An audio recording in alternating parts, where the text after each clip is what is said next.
Hi, this is Judy with the Glass Garden in downtown Janesville, and I wanted to show you this morning for beginners who have trouble making some of the more difficult scores. So I wanted to show you a technique if you're going along and you hit a little bump.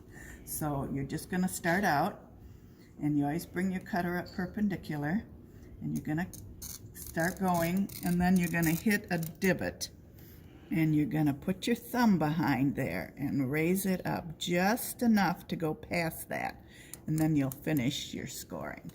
So again, if you're going along and you hit one of those divots, you put your thumb behind there and raise it up just enough to get over it, and that is a really good way to get that solid score so that your glass breaks the way you want it to.